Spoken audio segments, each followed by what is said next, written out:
Gjatë më shumë se 2 dekadave, ai besonte se besimi ishte vlera më e madhe brenda një kompanie. Por në një pasditë gri, zbuloi se ishte tradhtuar nga ai që i shtrëngonte më shumë dorën.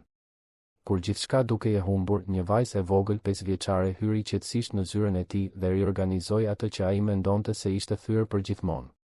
Nuk është imja, dhe mamaja ime thot se marrja e asaj që s'është e jona e zemëron Zotin, dhe me këtë fjali, ajo shpëtoi diçka më të madhe se çdo pasuri, besimin e tij te njerëzimi.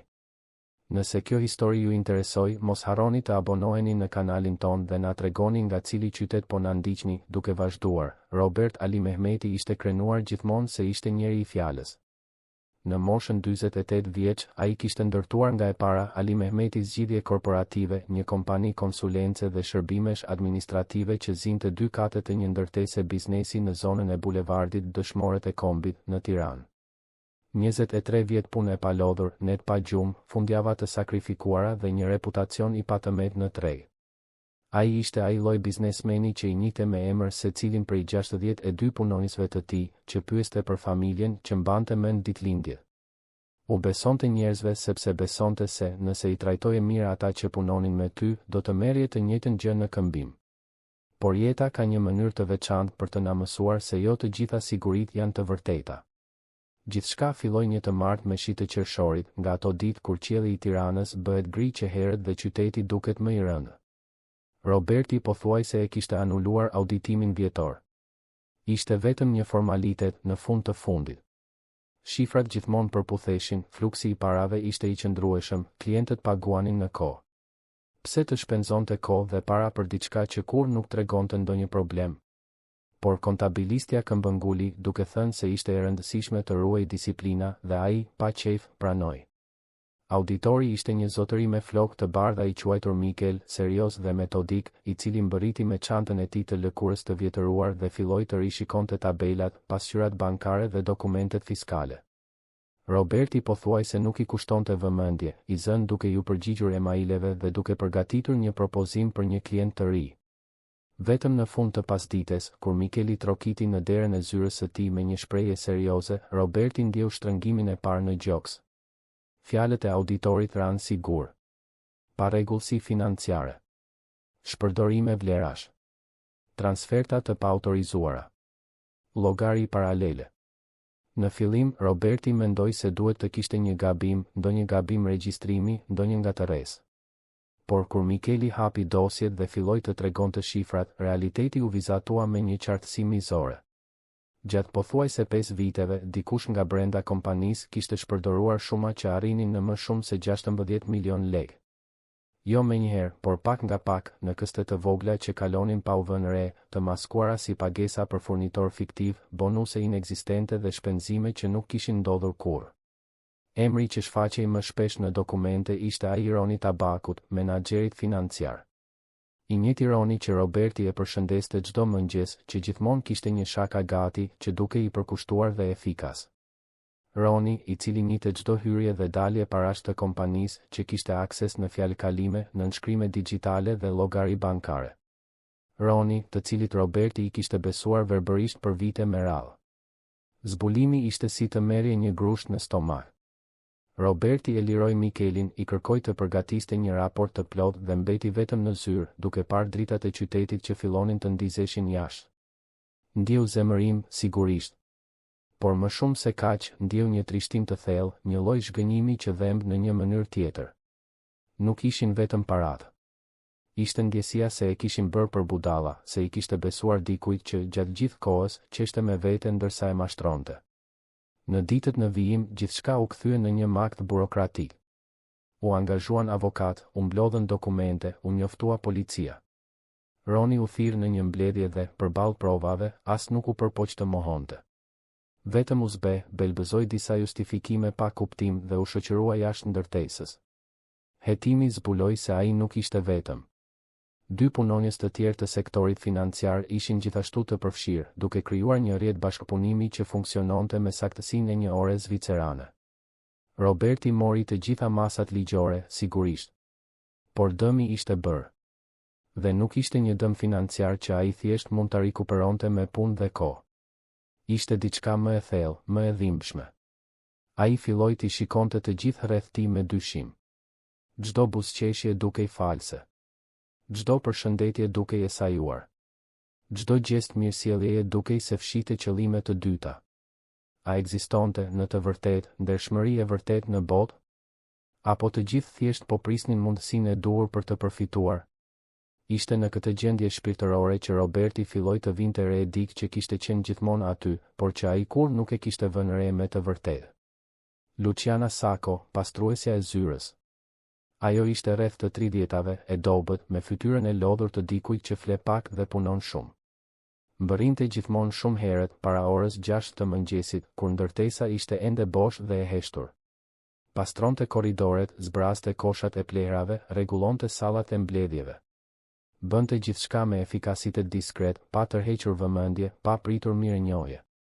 Roberti e dinte nga komente të paqarta që kishte dëgjuar gjatë viteve se ajo ishte nën beqare. Rriste një vajzë vetëm, pa ndihmën e babait, pa familje afër. Ndonjëherë në ditët kur nuk kishte mësim ose kur nuk kishte ku ta linte fëmijën, Luciana e sillte në zyrë. Vajza ulej në recepcion, e qetë, me një blok vizatimi dhe disa lapsa me ngjyra. Kur nuk bënte zhurmë, kur nuk prekte asgjë, kur nuk i kërkonte asgjë askujt. Vetëm vizatonte, e përqendruar me atë seriozitet të çuditshëm që kanë disa fëmijë. Roberti nuk ja dinte emrin vajzës. Kur nuk kishte folur me të. Por në atë moment krize, të humbjes së besimit të njerëzit, ai fëmijë filloi t'i tërhiqte vëmendjen në një mënyrë të çuditshme. Ndoshta sepse ishte shumë e vogël për të gënjur, shumë e re për të llogaritur. Ose ndoshta sepse në mes të kaq shumë cinizmi dhe tradhtie, ajo përfaqësonte diçka që ai kishte harruar se ekzistonte, pafajësinë. Atëherë Roberti pati një ide. Ai nuk e dinte saktësisht pse e pati këtë ide, as çfarë priste të provonte me të. Ndoshta ishte një test për botën. Ose ndoshta ishte një test për veten e tij, një përpjekje e dëshpëruar për të gjetur ndonjë shenjë se jo gjithçka ishte e humbur. Ishte një e enjte pasdite dhe zyra ishte pothuajse bosh. Shumica e punonjësve kishin dalë më herët për një takim jashtë. Roberti mbylli derën e zyrës së tij, hapi kasafortën që ishte e futur në mur pas tavolinës dhe filloi të nxirrte tufa parash. Ishin kartëmonedha 5.000 dhe 10.000 lekëshe, të ruajtura aty për emergjenca dhe pagesa të vogla në para të thata. Ai organizoi tufat në mënyrë të dukshme, duke i lënë të grumbulluara brenda kasafortës me derën të hapur plotësisht. Rreth 800.000 lekë aty të ekspozuara, pa asnjë mbrojtje. Më pas, Roberti u ul në koltukun e lëkurës, mbështeti kokën dhe mbylli syt, sikur po flinte. Por i la qepallat gjysmë të mbyllura, aq sa për të parë çfarë ndodhte rreth tij pa u vënë re. Zemra i rrite fort. Ai nuk e dinte çfarë priste të shite. Ndoshta priste asgjë. Ndoshta priste gjithçka. Luciana ishte në korridor duke tërhequr karrocën e pastrimit me atë zhurmë karakteristike të rrotave në dyshemen e ftohtë. Ai dëgjoi zërin e saj, të butë, duke thirrur të bijën. Vajza ishte në recepcion, si zakonisht. Roberti dëgjoi hapa të vegjël, të lehtë, që po afroheshin. Dera e zyrës së tij ishte gjysmë e hapur. Ai mbajti frymën. Vajza hyri. Ajo kishte veshur një fustan të thjeshtë, pak të zbehur dhe një palë atlete të vjetra, shumë të mëdha për këmbët e saj të vogla. Kishte flokë gështenje të lidhur në një bisht kali që tashmë ishte pak i shtrembër. Ajo shikoi fillimisht Robertin, e ndalur në prag të derës, sikur po kontrollonte nëse ai flinte vërtet. Më pas, sytë e saj u kthyen nga kasaforta e hapur dhe nga grumbujt e parave. Zemra e Robertit u përshpejtua. Pas gjithë asaj që kishte përjetuar, ai pothuajse priste më të keqen. Priste të shite atë fëmijë të zgjaste dorën dhe të merrte një kartëmonedhë, 2 kartëmonedha, një tufë të tërë. Priste të ndjente përsëri atë thumbim të hidhur të shgënjimit. Por ajo që ndodhi ishte krejtësisht ndryshe. Vajza eci drejt kasafortës me hapa të kujdesshëm, si dikush që nuk do të bëjë zhurmë.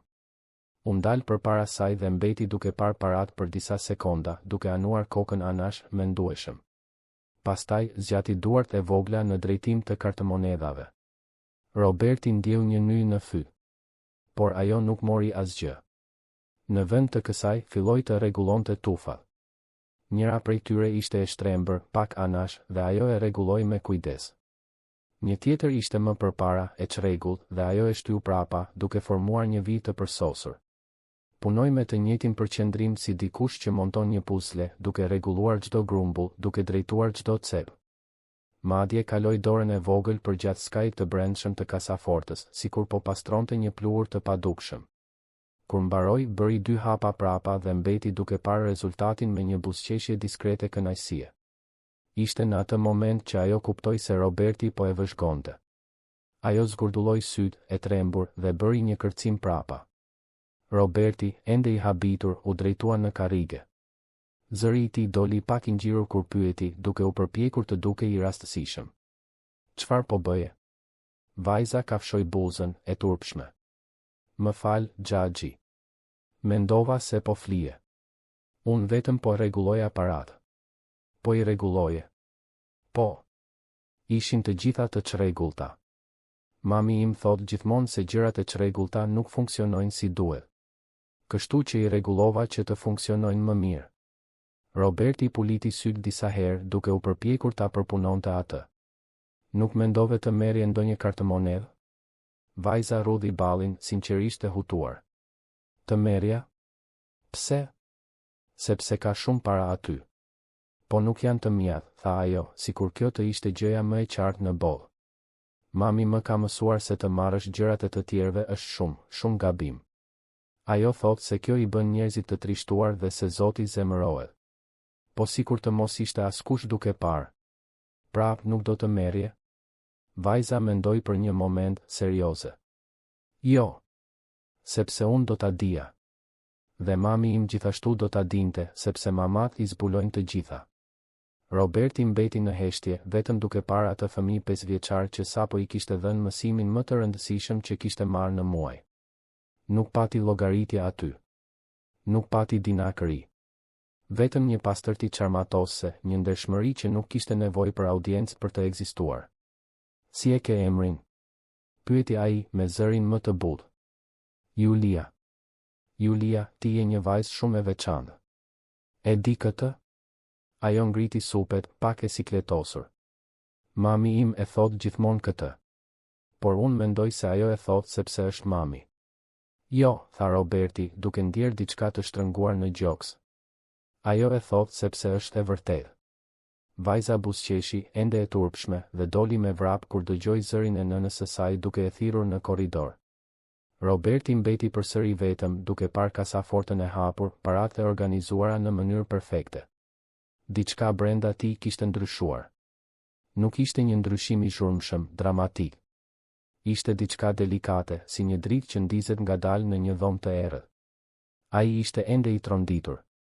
Ende ndjente zemërim ndaj Ronit dhe të tjerëve që e kishin tradhtuar. Por tani e dinte se jo gjithçka ishte e humbur. Ende ekzistonin njerëz të ndershëm në botë. Dhe ndonjëherë këta njerëz vinin të mbështjellë me fustane të thjeshta dhe atlete të vjetra, me duart e vogla që preferonin të rregullonin në vend që të vivnin. Roberti mbylli kasafortën, por nuk e kyçi. Mbeti aty ulur, duke menduar. Duke menduar për Julian. Duke menduar për Lucianën. Duke menduar se si, ndonjëherë, përgjigjet që kërkojmë janë pikërisht nën hundën tonë, në formën më të pamundur të mundshme. Në ditët në vijim, ai filloi të kushtonte më shumë vëmendje. Vëzhgonte Lucianën nga larg, me respekt, pa e bezdisur. Vuri re se ajo kur nuk vonoi, as një minutë. Vuri re se punonte në heshtje, me efikasitet, pa u ankuar. Vuri re se, në kohën e drekës, ajo hante një drek të ftohtë nga kutia e saj ulur në shkallët e emergjencës, sepse duhej të nisej me vrap menjëherë pas për në një punë tjetër. Një ditë, pa dashje, Roberti dëgjoi 2 punonjës duke komentuar për të. Thoshin se Luciana jetonte larg, në një lagje në Laprak, dhe se merrte 2 autobus të mbushur plot për të arritur në punë. Thoshin se ajo kujdesej për të bien vetëm, pa ndihmën e askujt, dhe se bënte pastrime në vende të tjera natën dhe në fundjavë për të arritur të paguante faturat. Roberti ndjeu diçka të lëvizte brenda tij. Nuk ishte mëshirë. Ishte respekt. Admirim, ndoshta. Ajo grua po luftonte vetëm, duke punuar deri në raskapitje, por duke rritur një vajzë me vlera të forta, me ndershmëri, me karakter. Kjo ishte më mbreslënëse se çdo diplom apo savë e shkëlqyer. Ai donte të dinte më shumë. Por nuk donte të ndërhynte në privatësinë e Lucianës, nuk donte të ishte ndërhyrës apo i papërshtatshëm. Kështu që angazhoi në mënyrë diskrete një hetues privat, jo për ta përgjuar, por vetëm për të marrë informacione bazë përmes rrugëve ligjore. Donte të kuptonte më mirë situatën e tyre, të dinte nëse kishte diçka që ai mund të bënte për të ndihmuar pa qenë i bezdisshëm. Raporti mbërriti disa ditë më vonë dhe Roberti e lexoi vetëm natën në heshtjen e zyrës. Fjalët e shkruara aty e tronditën. Luciana fitonte një rrogë minimale e gjysmë në muaj. Paguan qiran e një apartamenti të vogël dhe me lagështirë, me myk në muret e dhomës së gjumit. Shpenzonte një pjesë të madhe të asaj që fitonte për ilaçe, sepse Julia kishte astmë kronike. Vajza ishte shtruar 2 herë në spital vitin e fundit. Kishte nevojë për medikamente të kontrolluara, për konsulta të rregullta, për një mjedis më të shëndetshëm se ai ku jetonte. Roberti mbylli raportin dhe mbeti duke parë qytetin jashtë, përmes dritareve të mëdha të zyrës. Dritat e Tiranës vezullonin në distancë, secila duke përfaqësuar një jetë, një histori, një luftë. Dhe aty, shumë afër tij, ishte një nga këto histori, një që ai e kishte injoruar për kaq shumë kohë. Ai duhej të bënte diçka. Jo sepse ndihej fajtor, por sepse ndjeu se ishte gjëja e duhur për të bërë. Sepse ajo grua dhe ajo vajzë kishin prekur diçka tek ai që tradhtit dhe zhgënjimet pothuajse e kishin shuar. Kishin sjell përsëri diçka që ai mendonte se e kishte humbur përgjithmonë. Shpresën se ende ja vlente të besoje te njerëzit. Sigurinë se mirësia nuk ishte një fantazi naive, por diçka reale, e prekshme, që ekzistonte edhe në vendet më të pamundura. Dhe kështu, atë natë të heshtur, duke parë dritat e qytetit, Robert Ali Mehmeti mori një vendim. Ai nuk e dinte ende si do ta bënte, as saktësisht çfarë do të bënte. Por e dinte se duhej të ndihmonte Lucianën dhe Julian. Jo për bamirësi boshe, jo për faj, por sepse ato i kishin mësuar atij diçka të çmuar. I kishin mësuar se, edhe kur gjithçka duket e humbur, gjithmonë ekziston një arsye për të vazhduar të besosh. Dhe ndonjëherë, kjo arsye vjen në formën e një fëmije 5 vjeçar që preferon të rregullojë paratë në vend që t'i marrë, sepse nëna e saj e ka mësuar se të marrësh atë që u takon të tjerëve është gabim. Dhe kjo, Roberti e kuptoi, vlente më shumë se të gjitha ato 16 milion lekë të shpërdoruara. Vlente më shumë se çdo shumë që mund të vidhej apo të rikuperohej. Sepse ishte diçka që asnjë para nuk mund ta blinte. Ishte prova se ende ekzistonte mirësi e sinqertë në botë. Dhe se kjo mirësi meritonte të mbrohej, të vlerësohej, të shpërblehej. Ai nuk e dinte ende se ai vendim do të ndryshonte jo vetëm jetën e Lucianës dhe Julias, por edhe të tijën. Nuk e dinte se ishte gati të niste një udhëtim që do të testonte aftësinë e tij për të besuar, për të dashuruar, për të rindërtuar atë që ishte thyer. Por atë natë, gjithçka që ai dinte ishte se diçka kishte ndryshuar brenda tij. Dhe se, për herë të parë në javë, që kur kishte zbuluar tradhtinë e Ronit, ai mund të ndjente diçka përtej zemërimit dhe dyshimit. Mund të ndjente shpresë. Dhe kjo shpresë kishte një emër. Quhej Julia. Dhe ishte vetëm 5 vjeç, me një fustan të thjeshtë dhe duart më të ndershme që Roberti kishte parë ndonjëherë në jetë. Roberti kaloi ditët në vijim duke vëzhguar. Jo në mënyrë ndërhyrëse apo të sikletshme, por me një vëmendje të ri për të rirë, si dikush që më në fund heq fashat nga syt dhe fillon të shoh atë që ka qenë gjithmonë aty. Luciana vazhdonte të mbërrinte herët, para se dielli të lindte plotësisht mbi Tiranë, kur bulevardi i dëshmorët e kombit ishte ende relativisht i zbrazët dhe ajri kishte ende atë freskinë e lagësht të agimit. Ajo përshëndeste portierin me një tundje diskrete koke, ngjitej me ashensorin e shërbimit dhe fillonte punën e saj me një disiplinë pothuajse ushtarake. Julia vinte me të 2 ose 3 herë në javë. Roberti zbuloi, duke biseduar rastësisht me recepcionisten, se vajza nuk po e frekuentonte shkollën rregullisht sepse sëmurej shpesh. Krizat e astmës e pengonin të kishte një rutinë normale. Kishte javë që ajo shkonte vetëm 2 ose 3 ditë dhe pastaj duhej të qëndronte në shtëpi duke u rikuperuar.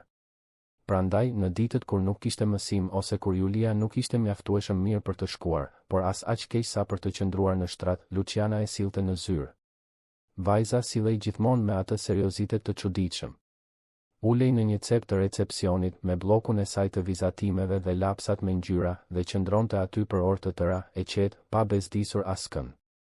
Her pas here, kollitej pak, atë koll të thatë dhe të lodhur që Roberti shpejt mësoi ta njihte si shenjë se gjoksi i saj po fërshëllente. Por edhe ashtu, Julia nuk ankohej. Vetëm vizatonte, e përqendruar duke krijuar botë me ngjyra në ato fletë të bardha. Roberti filloi të kalonte pranë recepcionit më shpesh se ç'ishte e nevojshme. Ndonjëherë ndalonte, bënte sikur kontrollonte diçka me recepcionisten dhe me bisht të syrit shikonte vizatimet e Julias. Ajo vizatonte shtëpi, gjithmonë shtëpi. Shtëpi me kopshte, shtëpi me lule, shtëpi me dyrë të kuqe dhe dritare blu. Shtëpi që dukeshin si të dala nga librat me përralla, shumë të ndryshme nga ndërtesa gri dhe me lagështirë ku ajo ndoshta jetonte. Një mëngjes, ai ju afrua asaj.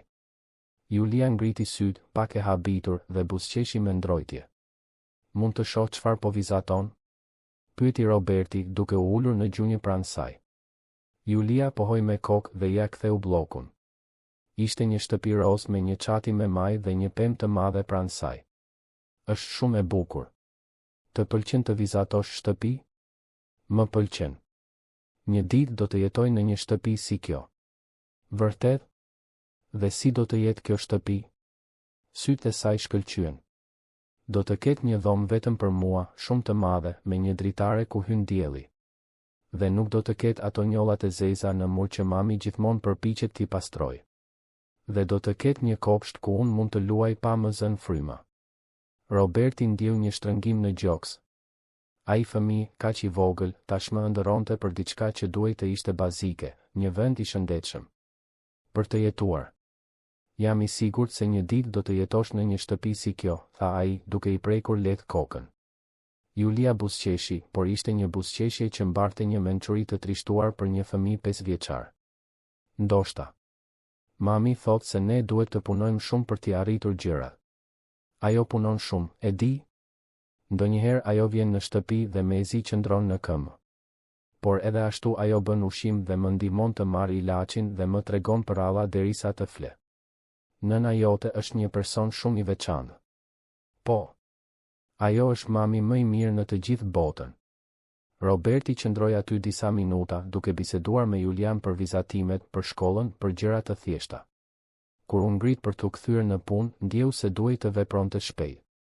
Nuk mund të vëzhgonte vetëm. Duhej të bënte diçka konkrete. Atë pasdite e thiri Lucianën për një bisedë në zyrën e tij. Ajo u bë dukshëm nervoze, duart i dridheshin paksa ndërsa rregullonte uniformën e thjeshtë. Roberti e vuri re frikën në sytë e saj dhe shpejt u përpoq ta qetësonte. Luciana, mund të jesh e qetë. Nuk ke bërë asgjë të gabuar. Përkundrazi. Unë vetëm doja të flisja me ty për diçka të rëndësishme. Ajo pohoi me kokë, por vazhdoi të ishte e tensionuar, e ulur në majë të karriges sikur ishte gati të dilte me vrap në çdo moment. E di që nuk është puna ime, filloi Roberti, duke zgjedhur fjalët me kujdes, por kam dëgjuar se vajza jote ka probleme shëndetësore. Astmë, apo jo? Luciana uli syt. Po, zotëri. Që kur ishte shumë e vogël. Është përmirësuar shumë, por ende ka nevojë për ilaçe çdo ditë dhe për konsulta të rregullta. Dhe e di gjithashtu, vazhdoi ai, se ti punon shumë në disa vende për të arritur të paguash gjithçka vetëm. Fytyra e saj u skuq. Ajo ngriti mjekrën në një qëndrim mbrojtës. Ja dal mban, zoti Robert. Mund të jeni i qetë. Julia kur nuk do të pengoj punën këtu. Unë e sjell vetëm kur nuk kam zgjidhje tjetër, dhe ajo ri urt, nuk prek asgjë. E di këtë, Luciana. Dhe nuk dua të flas për këtë. Unë dua të ndihmoj. Heshtja që pasoi ishte e rëndë. Luciana e shikoi me një shprehje që përziente habin dhe dyshimin. Të ndihmoni si? Roberti mori frym thellë. Unë kam një plan sigurimi shëndetësor shumë të mirë për kompaninë. Mund të përfshi ty dhe Julian në të. Pa asnjë kosto për ty, kështu ajo do të kishte akses të mjek specialist, të trajtime më të mira, të gjithçka që i nevojitet. Luciana mbeti e palvizur për një moment duke përpunuar informacionin. Pastaj, ngadalë, tundi kokën. Nuk mund ta pranoj këtë, zotëri. Pse jo? Sepse unë nuk pranoj lëmosh.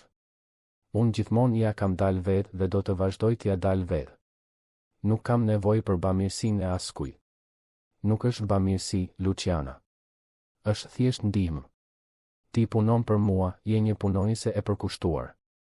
Ka kuptim që të kesh përfitime më të mira. Me gjithë respektin, tha ajo, dhe zëri i saj tani kishte një qëndrueshmëri që Roberti nuk e priste. Unë e di kur dikush ka mëshirë për mua. Dhe unë nuk dua mëshirë. Unë dua vetëm të punoj ndershmërisht dhe të paguhem për punën time.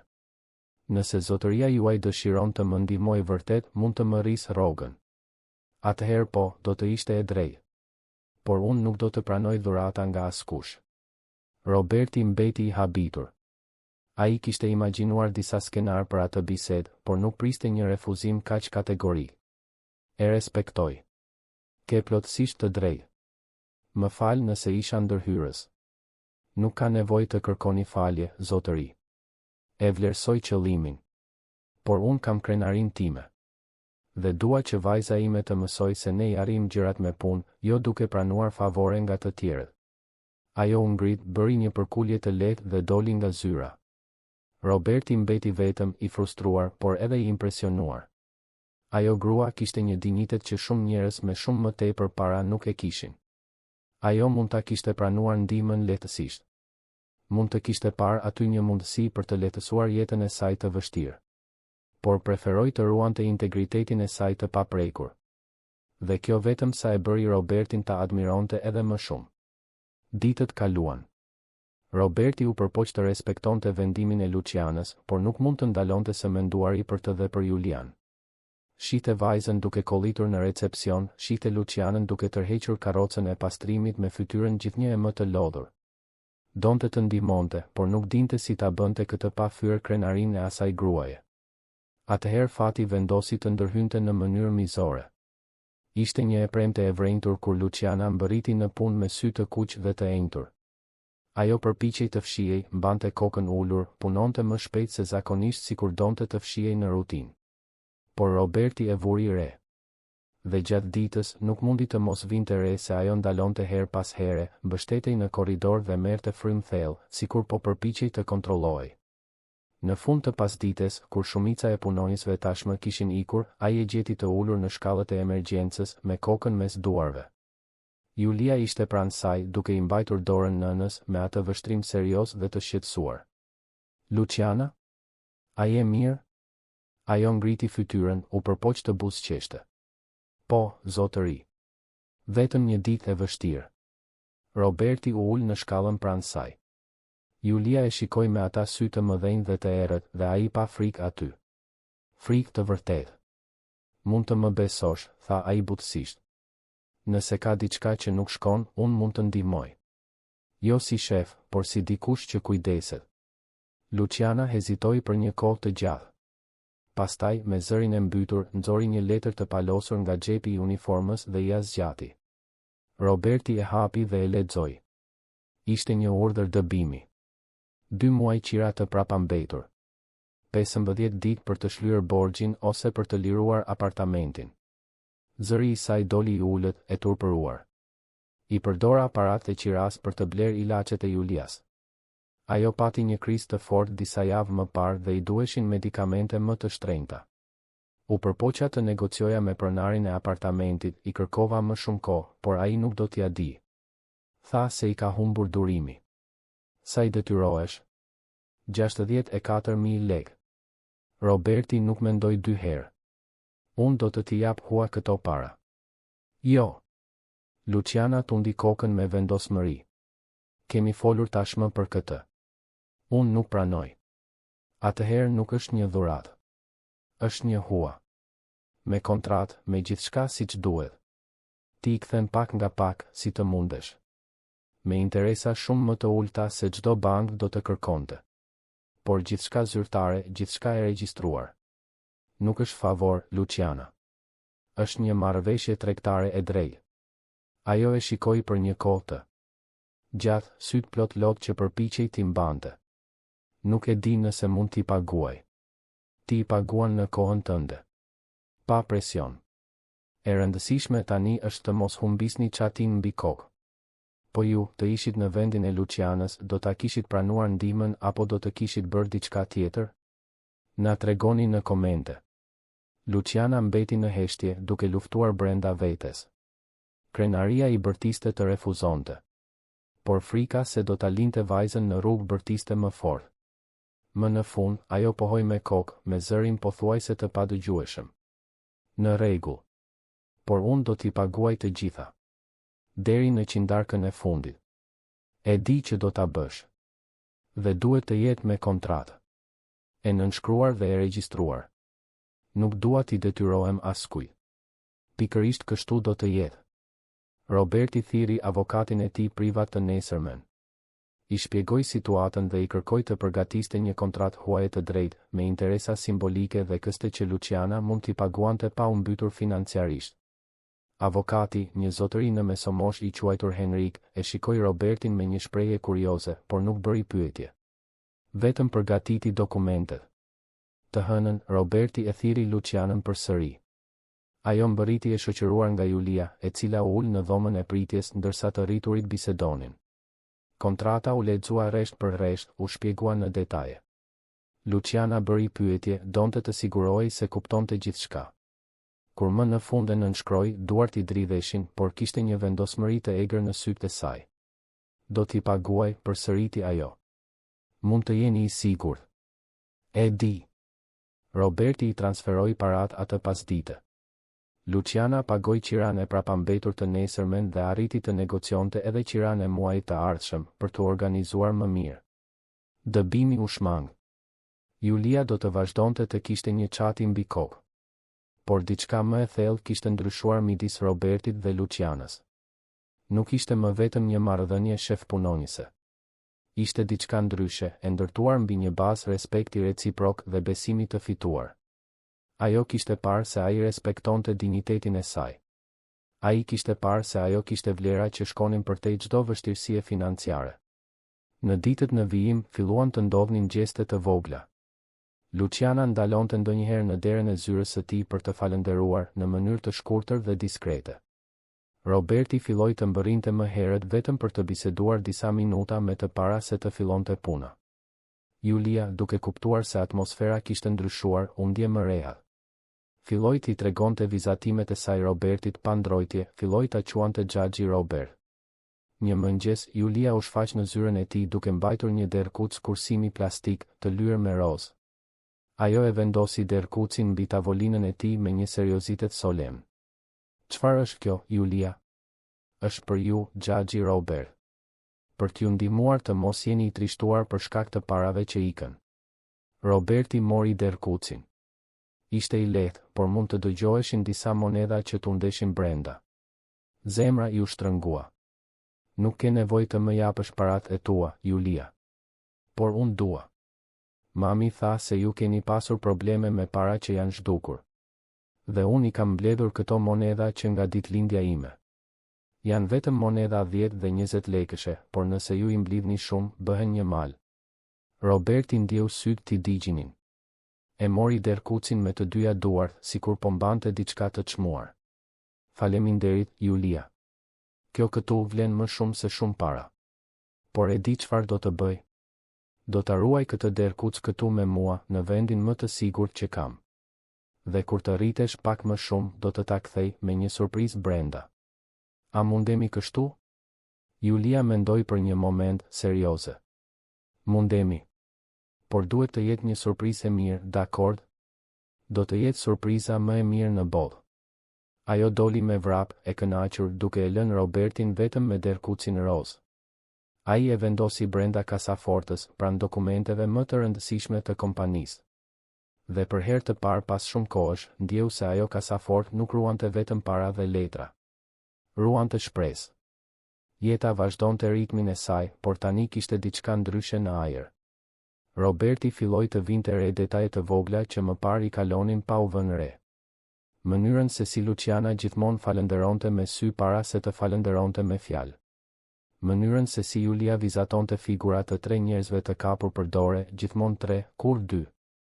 Mënyrën se si, ndonjëherë, kur ai mbërrinte shumë herët, e gjente Lucianën të ndalur te dritarja e korridorit, duke parë qytetin poshtë, me një shprehje lodhjeje dhe shprese të përzier.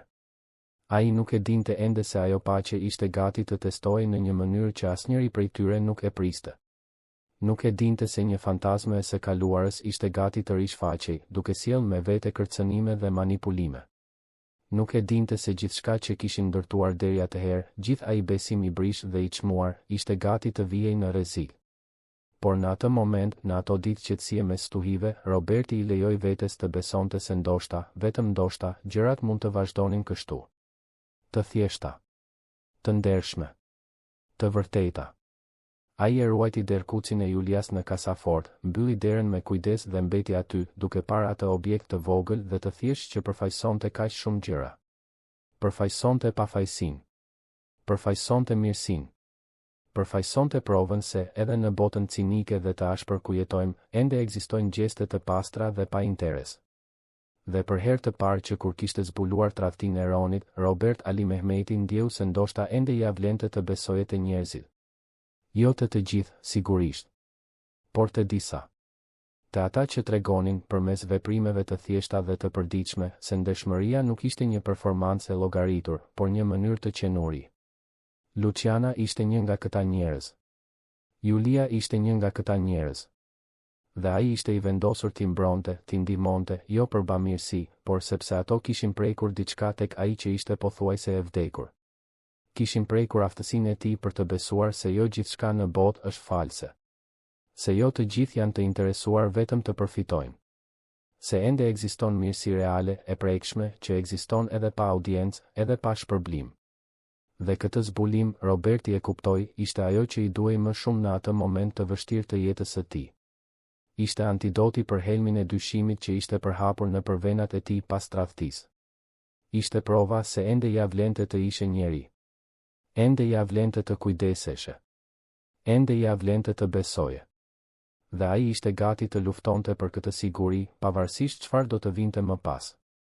Rutina kishte gjetur një ekuilibër të ri. Roberti nuk priste që ajo ndjenjë paqe të zgjaste për gjithmonë, por gjithashtu nuk imagjinonte se do të thyej në mënyrë kaq të beftë dhe kërcënuese.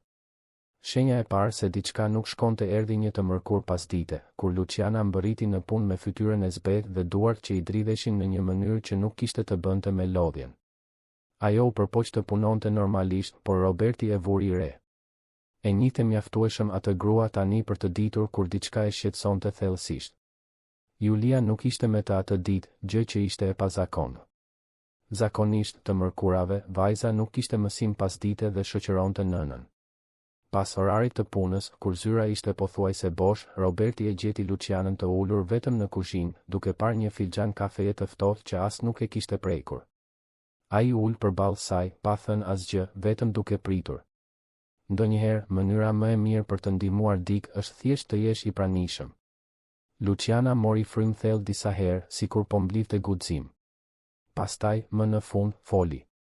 U shfaq ai. Kush u shfaq? Baba i Julias.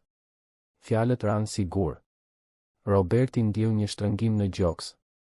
Ai e dinte, nga komentet të paqarta, se baba i Julias nuk ishte pjesë e jetës së tyre. Por nuk i dinte detajet dhe kur nuk ishte pyetur, duke respektuar privatësinë e Lucianës. Sa kohë ka që nuk kishe lajme prej tij?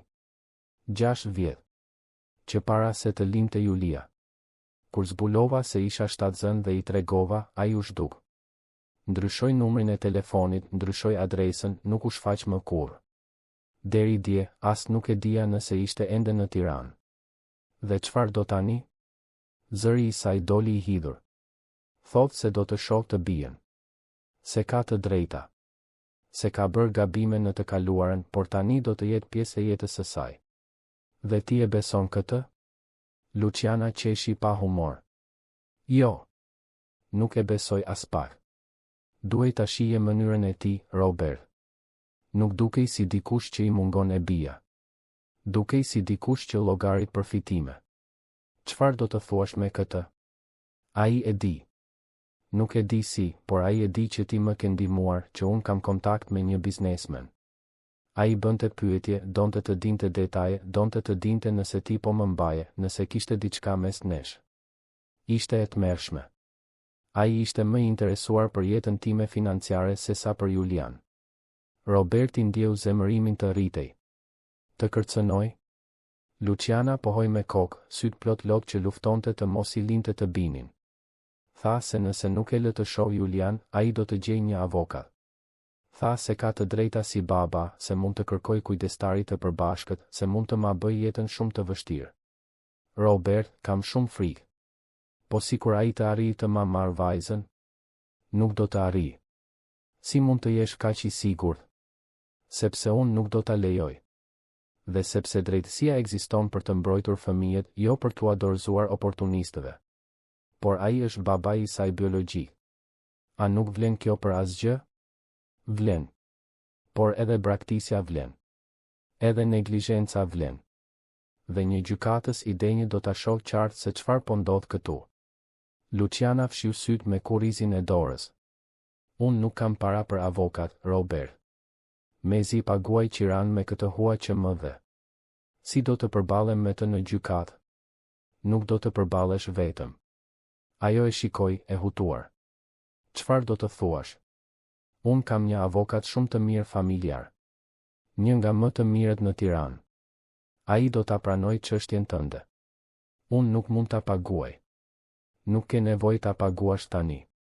E zgjidhim këtë më vonë, si të mundemi. E rëndësishme është të mbrojmë Julian. Ky burr nuk mund të shfaqet pas 6 vitesh dhe thjesht të kërkoj të drejta që i ka braktisur para se fëmia të lindte. Luciana mbeti në heshtje për një moment të gjatë. Pastaj, me një zë të vogël, pyeti, pse po e bën gjithë këtë për mua? Për ne?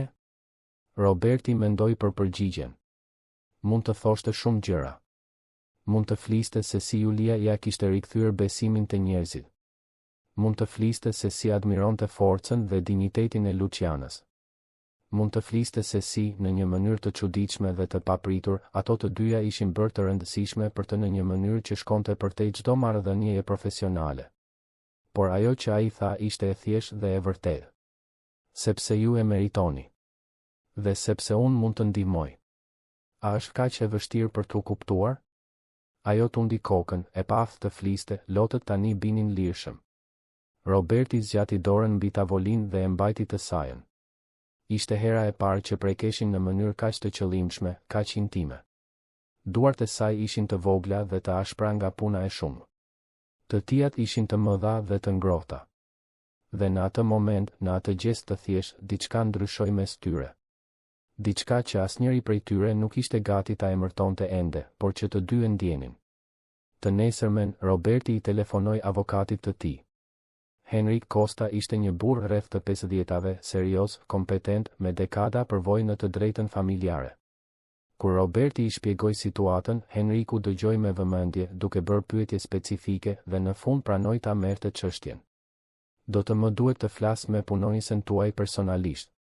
Do të më duhen dokumente, prova të braktisjes, çdo gjë që ajo ka që vërteton se ky burr nuk ka qenë pjesë e jetës së fëmijës në këto 6 vjet. Ajo ka mesazhe të vjetra ku përpiqej të kërkonte pensionin që nuk u pagua kurrë. Regjistrime mjekësore të shtrimeve në spital të vajzës, të gjitha pa emrin e tij, të gjitha të nënshkruara vetëm prej saj. Madje edhe një kallëzim policie nga një herë që ai u shfaqi derur në derën e pallatit të saj duke bërë skandal, kjo ndodhi para rreth 3 vitesh. Henriku shënoi gjithçka. Shkëlqyeshëm. Sa më shumë dokumentacion, aq më mirë.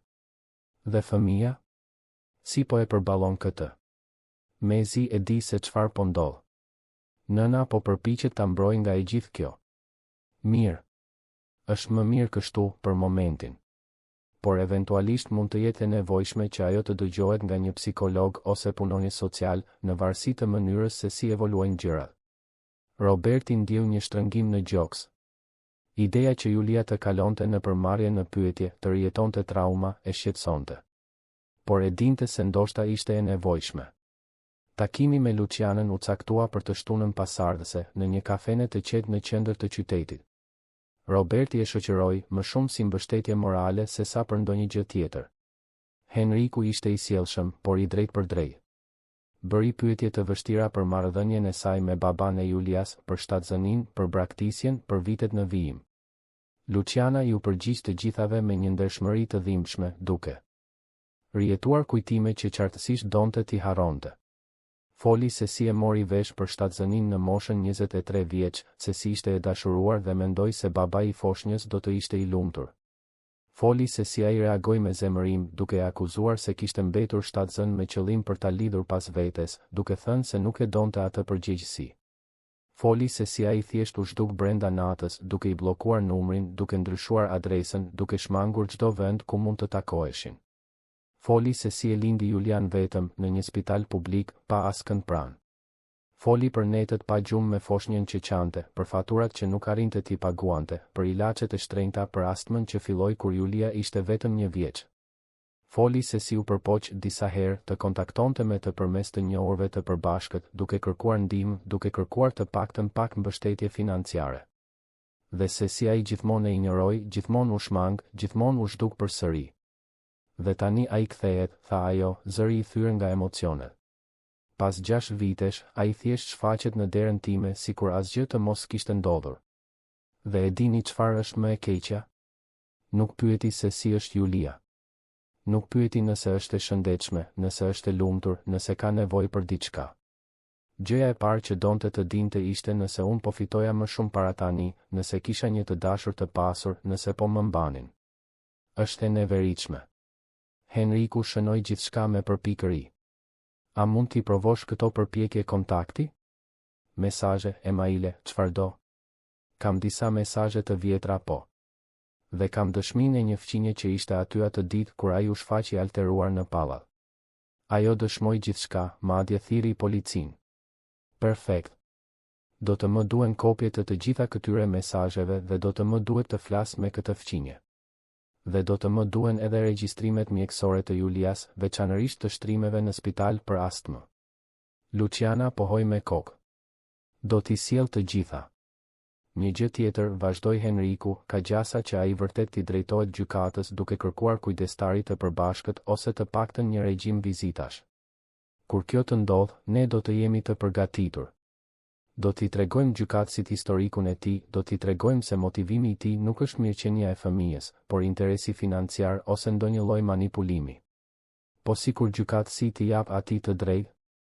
Zëri i Henrikut u bë i prerë. Nëse e paraqesim mirë çështjen me të gjitha provat, vështirë se kjo do të ndodhë. Drejtësia shqiptare ka evoluar shumë në mbrojtjen e fëmijëve në situata si kjo. Ajo që ka rëndësi nuk është vetëm biologjia, por interesi më i lartë i fëmijës.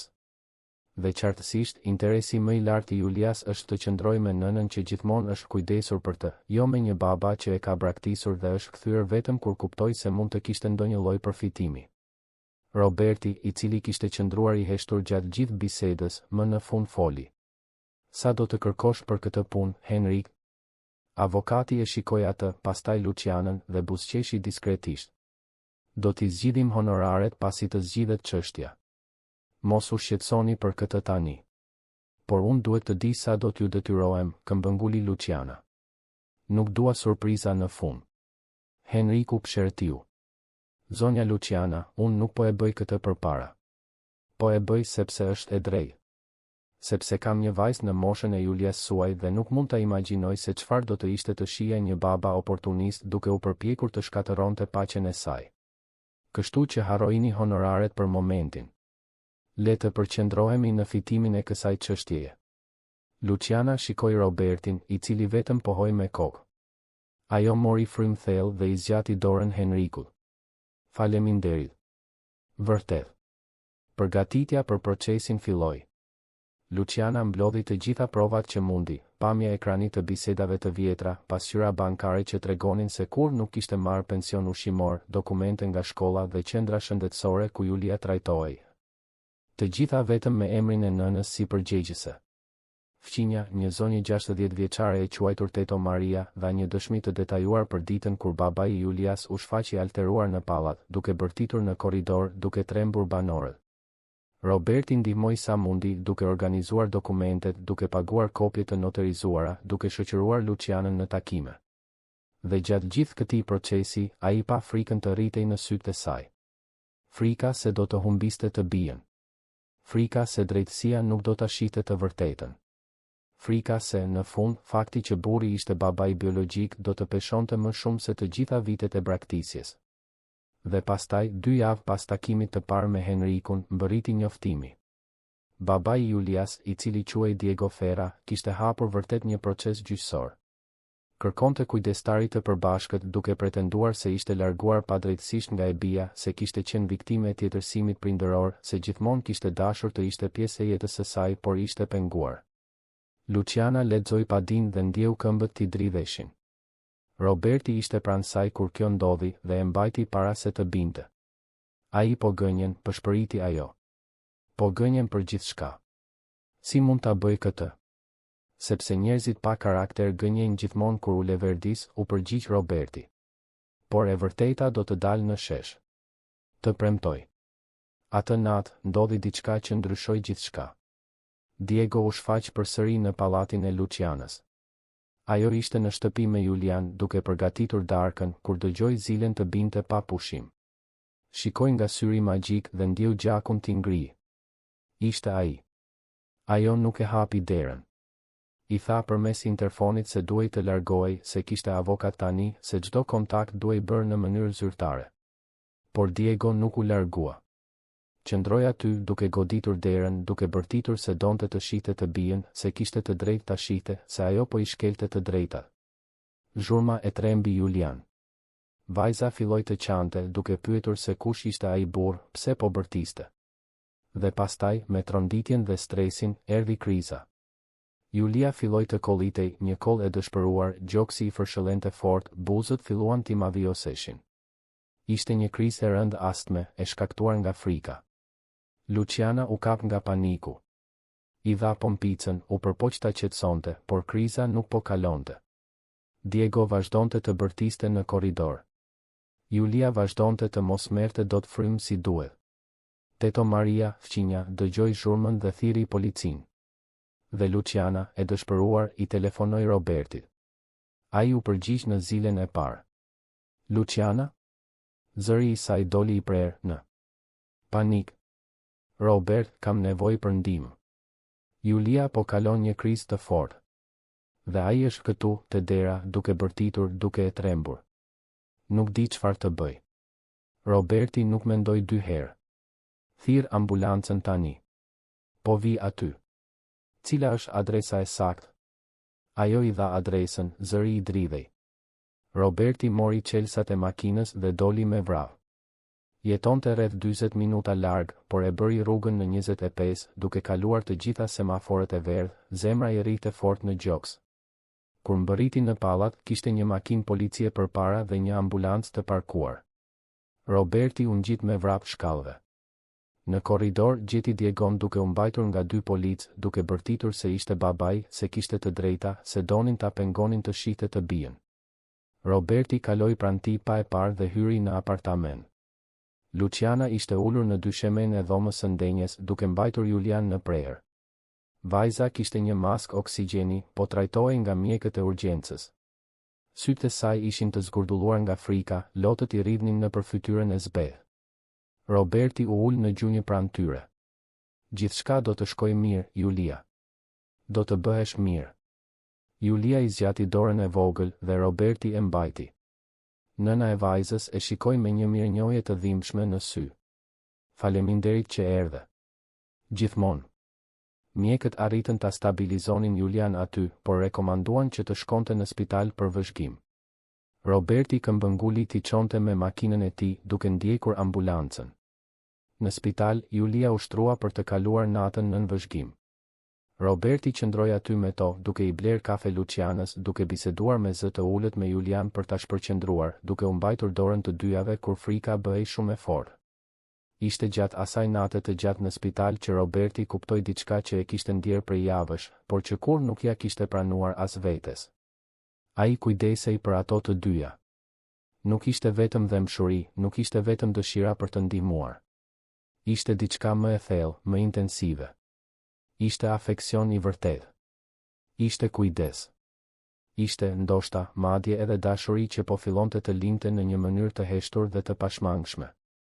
Dhe kur Luciana mbështeti kokën në shpatullën e tij, e raskapitur dhe përshpëriti një faleminderit të ngjirur, ai e dinte se ajo ndjente të njëjtën gjë. Se diçka po lindte aty në mes të gjithë asaj dhimbjeje dhe frike. Diçka e mirë. Diçka e vërtetë. Diçka që ja vlente ta mbroje me gjithë forcat. Seanca ishte caktuar për 1 të martë në mëngjes në gjykatën e rrethit gjyqësor Tiranë. Luciana Mezi kishte fjetur netët e mëparshme duke imagjinuar të gjithë skenaret e mundshëm, të gjitha argumentet që Diego mund të përdorte, të gjitha mënyrat se si gjithçka mund të shkonte keq. Roberti përpiqej ta qetësonte, por e dinte se fjalët jo gjithmonë mjaftojnë kundër frikës së humbjes së një fëmie. Henriku i priste në hyrje të gjykatës, elegant në kostumin e tij të errët, çanta e lëkurës plot me dokumente të organizuara me përpikëri. Ai e përshëndeti Lucianën me një shtrëngim dore të fortë dhe plot besim. Gjithçka është gati. Kemi një çështje të fortë. Më beso. Julia kishte mbetur me Teto Marian, fqinjen, e cila ofroi të kujdesej për të gjatë seancës. Luciana nuk donte që e bija të ishte pranë atij vendi, atij momenti. Donte ta mbronte nga e gjithë kjo, edhe pse e dinte se, eventualisht, Julia do të duhej të kuptonte se çfarë po ndodhte. Salla e gjyqit ishte e ftohtë dhe jo personale, me mure të bardha dhe një tavolinë të gjatë ku do të ulej gjykatësja. Nga njëra anë, Luciana, Henriku dhe Roberti. Nga ana tjetër, Diego dhe avokati i tij, një burr i ri me një kostum të lirë dhe një shprehje të dikujt që e dinte se kishte një çështje të dobët, por duhej të shtirej me besim. Diego ishte ndryshe nga që mbante mend Luciana. Më i vjetër, me disa rrudha rreth syve, flokët kishin filluar t'i ralloheshin. Por ishte e njëjta shprehje që ajo e njohu, ai vështrim llogaritës i dikujt që gjithmonë mat përfitimet, gjithmonë kërkon lëvizjen më të mirë. Ai nuk e shikoi me afeksion apo pendim. E shikoi sikur ajo ishte një pengesë që duhej hequr. Gjykatësja hyri, një grua rreth të 50-tave, flokë të thinjur të lidhur në një topuz elegant, syzet e leximit të varura në një zinxhir. Kishte shprehjen e dikujt që kishte parë gjithçka në vite karrierë dhe nuk mashtrohej lehtë. Të gjithë u ngritën dhe ajo u kërkoi të uleshin. Le të fillojmë. Gjykatësja shikoi dokumentet para saj.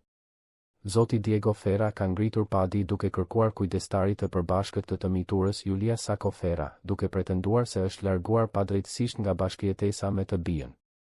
Nëna, zonja Luciana Sacco, kundërshton duke pretenduar braktisje atërore që para lindjes së fëmijës. Korrekt? Po, e nderuar gjykatëse, u përgjigjen të dy avokatët. Shumë mirë. Do të dëgjoj fillimisht paditësin. Zoti Diego, a mund të na shpjegoni pse keni qenë mungesor në jetën e vajzës suaj për 6 vjet? Diego u drejtua në karrige, duke marrë një qëndrim viktime që duke i sajuar. E nderuar gjykatëse, dua ta bëj të qartë se kur nuk kam dashur të largohem nga Julia. Ajo që ndodhi ishte se unë dhe Luciana u ndam në mënyrë shumë të trazuar. Ajo ishte shumë nervoze, shumë agresive. U përpoqja të mbaja kontakt, por ajo më bllokoi nga gjithçka, ndryshoi numrin e telefonit, vështirësoi çdo afrim. Henriku u ngrit menjëherë. E nderuar gjykatëse, me lejen tuaj, kjo është një gënjeshtër që do ta provoj me dokumente. A mund të bëj pyetjet e mia? Gjykatësja pohoi me kokë. Mundesh. Henriku u kthye nga Diego me një shprehje neutrale, por me sy të mprehë. Zoti Diego, a keni ndonjë provë që keni tentuar të kontaktoni me nënën e fëmijës në këto 6 vjet?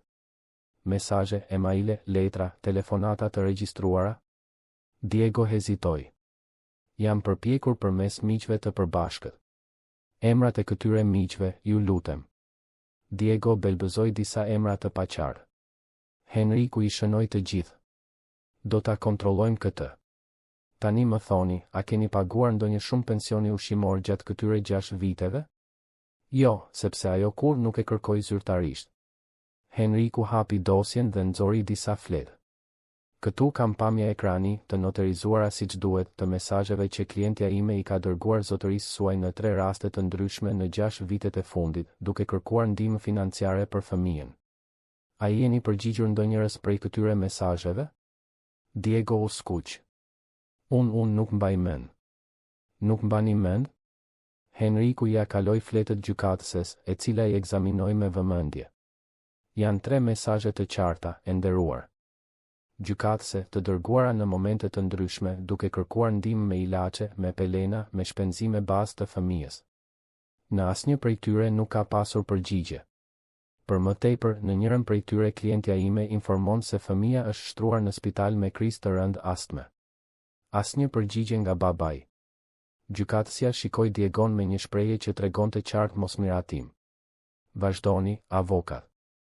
Henriku u kthye përsëri nga Diego. Zoti Diego, kur ishte hera e fundit që e pat vajzën tuaj? Diego gëlltiti pështymën. Ishte shumë e vogël. Nuk mbaj mend saktësisht. Do t'ju freskoj kujtesën. Sipas regjistrimeve, ju kur nuk e keni parë vajzën tuaj. Nuk ishit I pranishëm në lindje, nuk shkuat në spital, nuk e vizituat fëmijën kur lindi. A jam korrekt? Diego nuk u përgjigj.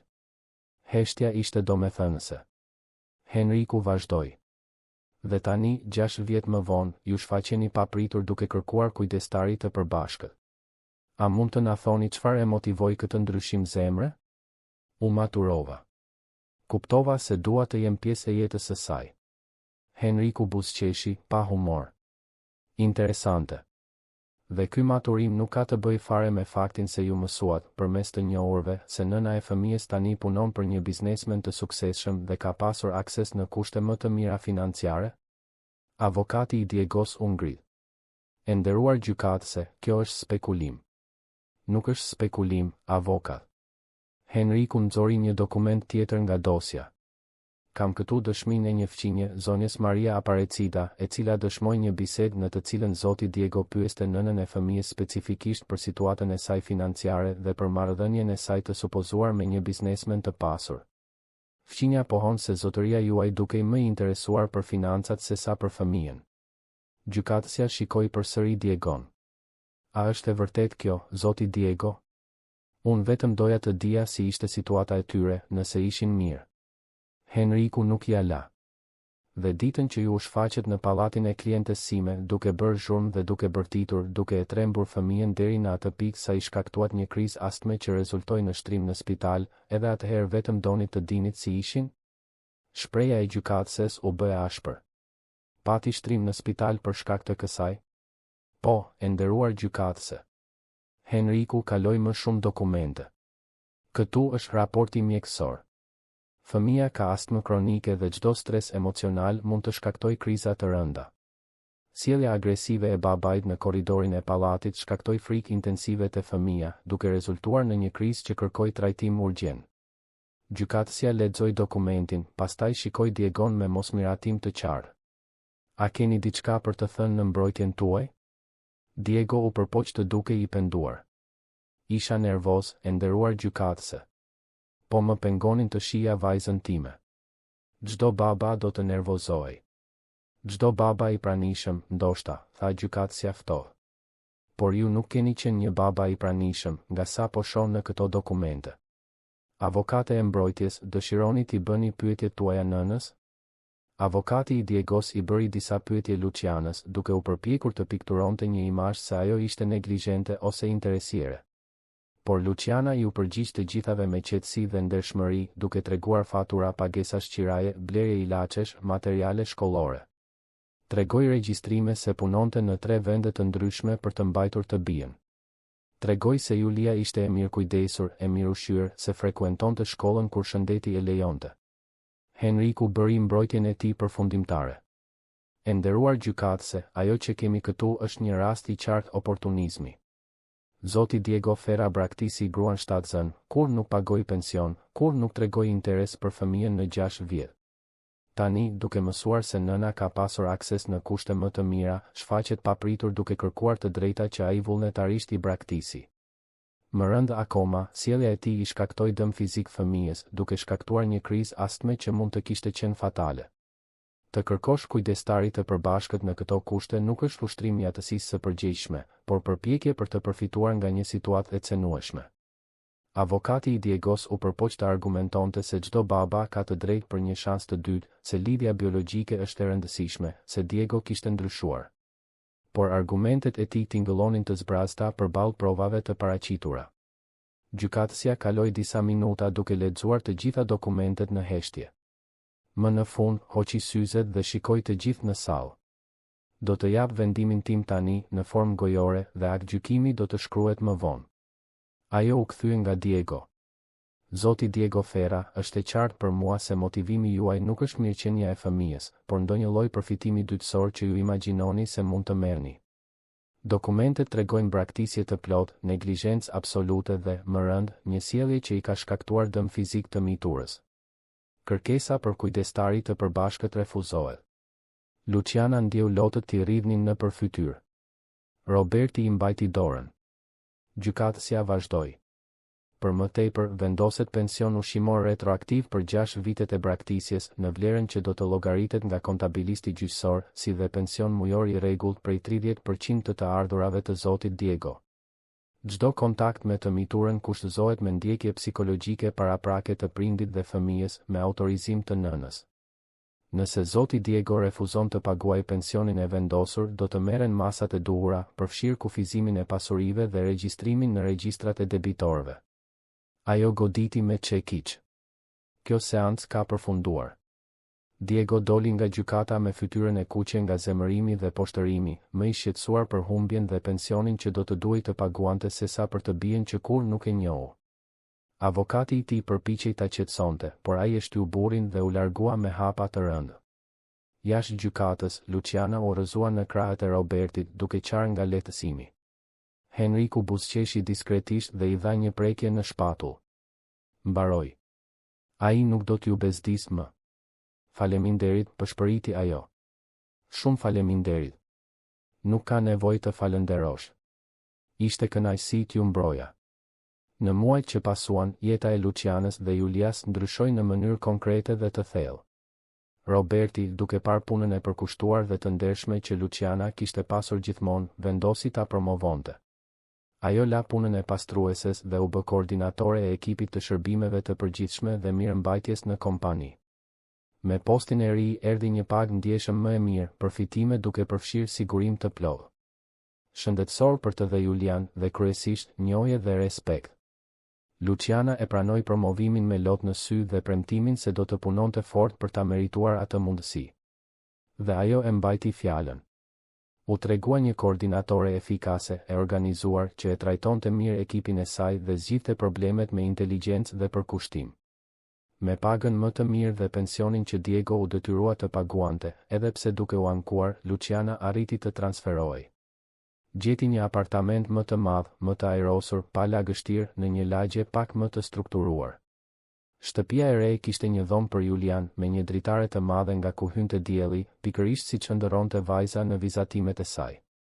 Julia filloi të ndiqte trajtimin e duhur për astmën. Me ilaçet e duhura, me konsulta të rregullta dhe duke jetuar në një mjedis më të shëndetshëm, krizat u paksuan në mënyrë drastike. Vajza filloi të shtonte peshë, mori ngjyrë në faqe, filloi të vraponte dhe të luante pa i zënë menjëherë fryma. Dhe përmes një rekomandimi të Robertit, siguroi një vend në një shkollë private më të mirë, ku stimulohej dhe kujdesej. Ishte në këtë shkollë të re që Julia zbuloi diçka magjike, baletin. Shkolla ofronte kurse kërcimi 2 herë në javë dhe Julia u magjeps që ditën e parë. Roberti, duke vënë re shkëlqimin në sytë e vajzës, i dhuroi një kostum roz dhe këpucë baleti. Julia e trajtonte atë uniform sikur të ishte një thesar, e ruante me kujdes, e vishte me nderim. Të shtunave në mëngjes, Julia kishte kurs baleti. Dhe Roberti kur nuk humbi asnjë prezantim. Ulej në tribunat e vogla të studios së kërcimit, së bashku me nëna dhe baballar të tjerë, duke duartrokitur kur Julia bënte piruetat e saj të ngathta, por plot gëzim. Vajza gjithmonë kërkonte fytyrën e tij në audiencë dhe kur e gjente, buzëqeshja e saj bëhej edhe më e madhe. Luciana gjithashtu filloi të lulëzonte në mënyra që nuk i priste. Me më pak presion financiar, me një jetë më të qëndrueshme, ajo filloi të relaksoj. Shpatullat që gjithmonë mbanin peshën e botës dukeshin më të lehta tani. Ajo buzëqeshte më shumë. Ndonjëherë madje qeshte, një e qeshur e lirë dhe e bukur që e bënte Robertin të kuptonte sa e re ishte ende, sa e ashpër kishte qenë jeta me të qeherët. Dhe mes Robertit dhe Lucianës, diçka rritej në mënyrë natyrale dhe të pashmangshme. Nuk pati një moment dramatik deklarimi. Nuk pati puthje kinematografike nën shi. Ishte diçka më delikate, më e thellë. U ndërtua në biseda pas pune, në kafe të pira së bashku të shtunave para kursit të baletit të Julias, në shikime që zgjateshin pak më shumë se ç'duhej, në duar që takoheshin dhe nuk lëshoheshin më. U ndërtua mbi besimin, mbi respektin reciprok, mbi admirimin e sinqert. Luciana admironte mirësinë e Robertit, bujarinë e tij pa qëllime të dyta, aftësinë e tij për të parë përtej paraqitjeve. Roberti admironte forcën e Lucianës, dinjitetin e saj të palëkundur, dashurinë e saj të egër për të bien, ndeshmërinë e saj që nuk përkulej as përballë vështirësive më të mëdha. Një të diel, pothuajse një vit pas asaj pasditeje kur Julia kishte rregulluar parat në kasafort, Roberti ftoi Lucianën dhe Julian për një shëtitje në parkun e madh të liçenit artificial. Ishte një ditë me diell e rrallë në Tiranë dhe parku ishte plot me familje, fëmijë që vraponin, balona që fluturonin në qiellin blu. Julia vrapoi përpara, duke ndjekur pullumbat, duke qeshur e lirë. Luciana dhe Roberti ecnin pas, krah për krah, gishtat pothuajse prekeshin. "A je e lumtur?" pyeti Roberti pa pritur. Luciana e shikoi, e habitur nga pyetja. Mendoi për një moment. "Jam. Për herë të parë pas shumë kohësh, unë jam vërtet e lumtur." "Po ti?" Ai buzëqeshi. "Edhe unë. Ju të dyja më mësuat se ende ja vlen të besohet te njerëzit. Më mësuat se mirësia ekziston vërtet. Ma shpëtuat shpirtin në një farë mënyre. Mendoj se ne e shpëtuam njëri tjetrin." Roberti ndaloi së ecuri dhe u kthye nga ajo. "Luciana, e di që gjithçka filloi në mënyrë të pazakontë. E di që ndryshimi mes jetëve tona ishte i madh. Por unë kujdesem për ty, kujdesem shumë. Dhe nuk është mëshirë, nuk është bamirësi. Është diçka reale." "A ndjen të njëjtën gjë?" Luciana ndjeu sytë ti mbusheshin me lodh. "Ndjej. Kam frikë, por ndjej." "Frikë nga çfarë?" "Se një ditë do të kuptosh se mund të kesh dikë më të mirë. Dikë që nuk vjen me kaq shumë peshë, kaq shumë bagazh." Roberti i preku fytyrën me delikatesë. "Ti nuk je peshë, Luciana. Ti je gjëja më e lehtë që ka hyrë ndonjëherë në jetën time. Dhe bagazhi yt është pjesë e asaj që je. Është pjesë e asaj që të bëri këtë grua të mrekullueshme që kam përballë." Dhe pastaj, më në fund, ai e puthi. Ishte një puthje e butë, e kujdesshme, plot premtime. Julia, e cila ishte kthyer me vrap, e pa dhe qeshi lehtë. "A jeni të dashur tani?" Roberti dhe Luciana u ndan duke qeshur. "Jemi." "Çfarë mendon ti për këtë?" Julia kërceu nga gëzimi. "Mendoj se është fantastike. Tani jemi një familje e vërtetë." Dhe ishte e vërtetë. Ata ishin një familje. Jo në mënyrën tradicionale, jo siç është në filma apo telenovela. Por ishin një familje reale, e ndërtuar mbi një bazë të fortë besimi, respekti dhe dashurie të vërtetë. Muaj më vonë, një pasdite të qetë, Roberti e thiri Julian në zyrën e tij. Vajza, tani 6 vjeç, hyri duke kërcyer, kurioze. "Xhaxhi Robert, çfarë ka?" Ai hapi kasafortën dhe nxori prej andej derkucin roz që Julia ja kishte dhënë më shumë se një vit më parë. "Të kujtohet kjo?" Sytë e saj u zgurdulluan. "Derkuci im. E ke ruajtur vërtet?" "E ruajta. Dhe premtova se do ta ktheja me një surprizë. A je gati ta shohësh?" Julia pohoi me kokë, e emocionuar. Roberti e ktheu derkucin dhe derdhi përmbajtjen në tavolinë. Por nuk ishin vetëm monedhat që Julia kishte vendosur aty. Së bashku me to, ran kartëmonedha. Shumë kartëmonedha. Roberti e kishte mbushur derkucin me para. "Kjo është për ty," tha ai. "Për kur të rritesh. Për të paguar universitetin tënd ose për të realizuar çdo ëndër që ke. Është falënderimi im që më mësove se ende ekziston mirësi në botë." Julia shikoi parat, xhaxhi Robertin dhe pastaj bëri diçka të papritur. E shtyu derkucin përsëri drejt tij. "Nuk ka nevojë, xhaxhi. Ti tashmë më ke dhënë shumë gjëra. Më dhe ilaçe të mira, shkollë të mirë, kurs baleti. Dhe më e rëndësishmja, ti e bëre mamin tim të lumtur përsëri. Kjo vlen më shumë se çdo para." Roberti ndjeu një ny në fy. "Por unë dua që ti kesh. Atëherë ruaji për mua." Dhe kur të rritem dhe të kem nevojë, ti mi jep. Për momentin, lëri aty në kasafort. Kështu e. Di se janë të sigurta. A i buzëqeshi i prekur dhe e vendosi derkucin përsëri në kasafort. Rënë dakord. Në zyrë, mbi tavolinën e Robertit, tani kishte një kornizë të thjeshtë me një vizatim të Julias. Ishte një imazh i 3 njerëzve të kapur për dore, një grua, një fëmijë dhe një burr i gjallë. Poshtë, me shkrimin ende fëminor, por tashmë më të sigurt, ishte shkruar: familja ime e vërtetë. Dhe kështu ndihej Roberti. Më në fund, pas kaq shumë kohësh, pas kaq shumë dyshimi dhe dhimbjeje, ai kishte një familje. Jo nga gjaku, jo nga letrat, por nga zgjedhja. Nga dashuria. Nga besimi i rindërtuar tull pas tulle. Kasaforta që më parë ruante vetëm para dhe dokumente tani ruante diçka shumë më të çmuar, kujtimin e një fëmije 5 vjeçar që preferoi të rregullonte në vend që të vivte. Provën se mirësia ekziston. Sigurinë se ja vlen të besosh te njerëzit. Dhe sa herë që Roberti shikonte atë kasafort, atë derkuc roz, atë vizatim në mur, ai kujtohej se ndonjëherë pasuritë më të mëdha nuk maten me para. Maten me buzëqeshje fëmijësh, me duar që takohen, me besime që rindërtohen, me familje që formohen jo nga detyrimi, por nga dashuria e vërtetë.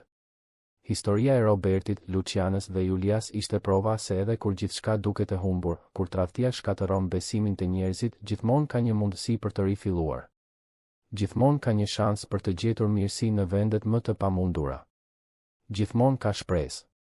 Dhe kjo shpresë kishte një emër. Quhej familje. Familje e zgjedhur, familje e ndërtuar, familje e vërtetë. Të dashur dëgjues, shpresojmë që historia e Robertit, Lucianës dhe Julias t'ju ketë prekur zemrën. Nëse jeni emocionuar, klikoni butonin e pëlqimit, abonohuni në kanal dhe na tregoni në komente se çfarë ju preku më shumë. Çdo ditë, ne sjellim histori intensive si kjo, që zbulojnë anën më të thellë të shpirtit njerëzor. Ju presim në episodin e ardhshëm.